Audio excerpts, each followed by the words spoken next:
Bom, pessoal, só um vídeo aqui rapidinho.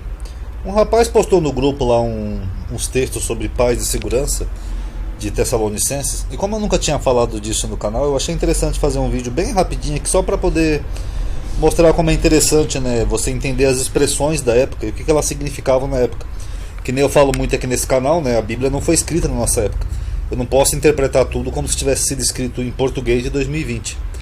Então vamos lá. Em Tessalonicenses, Paulo diz assim, ó: pois que, quando disserem paz e segurança, então lhe sobrevirá repentina destruição, como as dores de parto àquela que está grávida, e de modo nenhum escaparão. Muitas pessoas, principalmente os futuristas, acho que uns 90% das igrejas do Brasil, eles jogam isso aqui para o futuro. Ah, isso aqui é a falsa paz do anticristo, amadinho, é a paz lá da ONU, é do Papa, é de não sei o que, é do Obama, é do Trump. Como se fosse uma profecia futura que Paulo estivesse fazendo, e quando houvesse uma relativa paz ia vir uma destruição global para toda a humanidade. Mas Paulo não está falando nada disso aqui no texto, né? Na verdade, Paulo está usando aqui os termos em grego eirene kai asphaleia, esses aqui, ó, que na verdade era uma expressão da época. Não tem nada a ver com o futuro isso daqui. Isso aqui na verdade era uma expressão referente à paz romana. Vamos lá, eu copiei aqui um pouquinho da pesquisinha só para vocês entenderem. A pax romana era uma expressão latina para a paz romana. É o longo período de relativa paz, gerada pelas armas e pelo autoritarismo.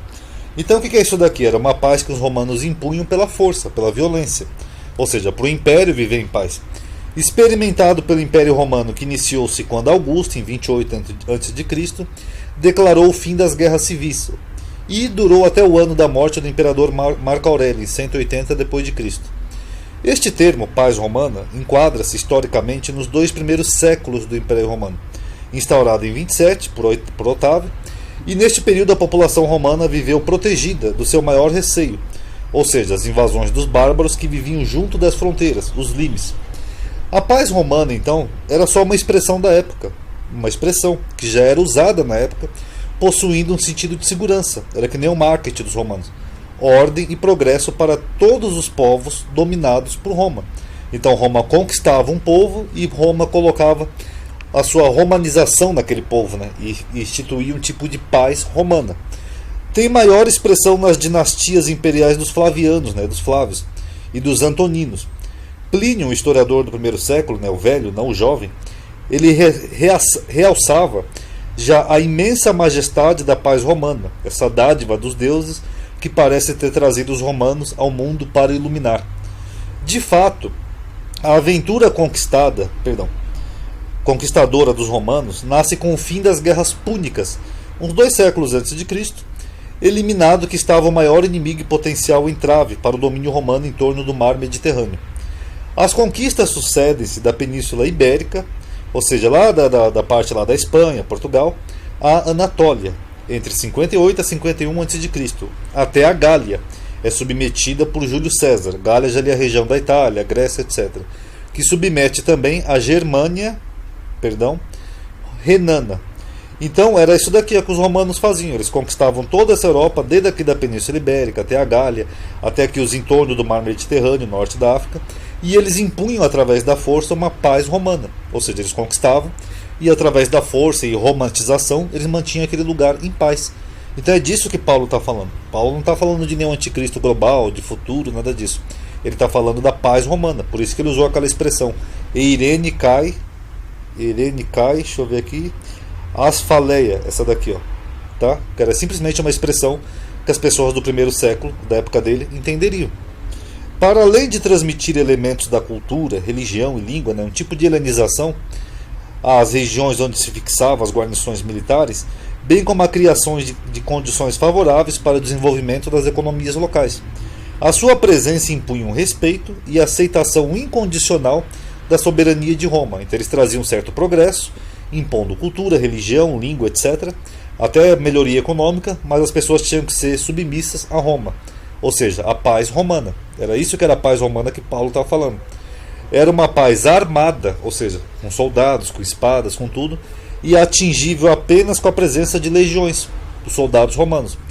Todavia, essa era a única forma de assegurar uma harmonia mínima, ou seja, um pouquinho de paz, e a articulação entre o poder imperial e as vastas regiões a governar, servindo de instrumento de apoio à execução de medidas de caráter administrativo, fiscal e judicial. O apoio e o estímulo à colonização latina do Império deve-se também, em grande parte, à presença militar romana, procurando construir-se as quintas, vila ou provocações junto aos aquartelamentos ou próximos de vias militares. As legiões eram assim a garantia de uma conjuntura necessária para o desenvolvimento material e a difusão da civilização romana, ou seja, cada vez mais expandindo o Império Romano. Uma alegoria da manutenção da paz romana é a prisão e condenação à morte da figura de Jesus Cristo, aqui segundo o teólogo de quem eu peguei o texto, tá, pessoal? Que teria arrastado consigo multidões, ou seja, seria uma ameaça à paz romanas, e se auto-intitulado o Rei dos Judeus. Supostamente punha em perigo a paz e a estabilidade pretendidas por Roma naquela região, constituindo uma ameaça pública. Então vamos ler de novo aqui agora o texto de Tessalonicenses. Paulo está dizendo, pois que, quando vos disserem paz e segurança, ele está se referindo a uma expressão que as pessoas conheciam na época. O que as pessoas iam entender, uma pessoa lá do primeiro século lendo Tessalonicenses? Ela ia entender que Paulo estava falando da dominação romana, que os romanos iam impor a paz e segurança, através de soldados, legiões, essas coisas, eles iam romantizar o lugar. Então Paulo está divertindo, quando vocês ouvirem essa expressão, paz e segurança, né, é a paz romana. Então lhes sobrevirá repentina destruição. Quem é esse lhes aqui do texto? Eram os judeus de Jerusalém, porque Jerusalém era o foco ali de grandes batalhas, né, entre os romanos e um obstáculo, né, para a paz romana dos judeus. Então Paulo já está avisando, lhes sobrevirá uma repentina destruição, como as dores de parto daquela que está grávida. Por que Paulo usa essa expressão aqui, dores de parto? Porque essa expressão aqui foi usada por Isaías, aqui, ó, Isaías 13:8. E assombrar-se-ão e apoderar-se-ão. A Bíblia, perdão pessoal, a Bíblia usa uma linguagem arcaica que às vezes é difícil, parece um trava-línguas. Parece que o Temer escreveu a Bíblia. E apoderar-se-ão não é o nosso português moderno.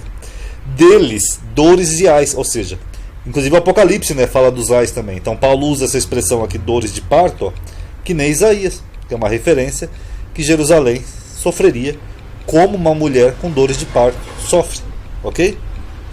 Então Paulo não está falando de nenhum anticristo nem de futuro, ele está falando basicamente disso, da queda de Jerusalém. Vamos ler só o finalzinho aqui, ó. Os Flavianos, que foi uma dinastia que mais teve o ápice, né, dessa paz romana, foram os responsáveis em sufocar a grande revolta judaica. Tanto que o próprio Joséfo, né, ele mudou o nome para Flávio, que é uma homenagem à dinastia dos Flavianos. Em meados de 66 e 70.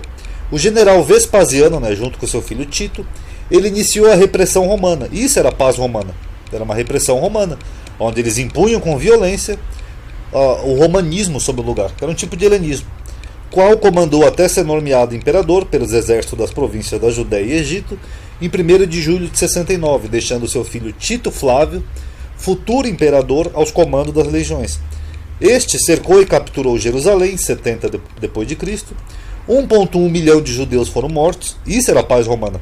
A cidade ficou em ruínas e o segundo templo foi demolido acidentalmente no incêndio, cumprindo a profecia de 1 Tessalonicenses, repentina destruição, que sobreveio a Jerusalém num contexto de relativa, imperfeita e falsa paz, porque era uma paz imposta pela força. Que nem vocês veem aqui, ó, como Paulo fala, virá uma repentina destruição. A destruição do quê? Do mundo, não sei o quê? Não. A destruição de Jerusalém, como está registrado e bem documentado pela história. Simples.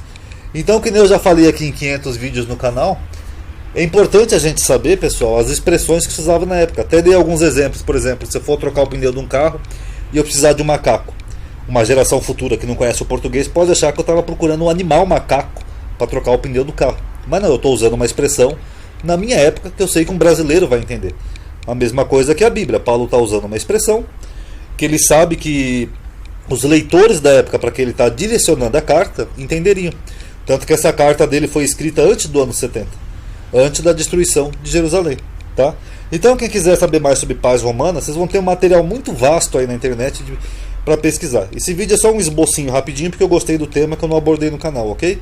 Então analise aí e vamos respeitar essas regras, né, de hermenêutica, assim a gente não vai cometer esses equívocos de pegar uma expressão de 2000 anos atrás e querer jogar para o futuro, tá bom? Obrigado a todos, paz a todos.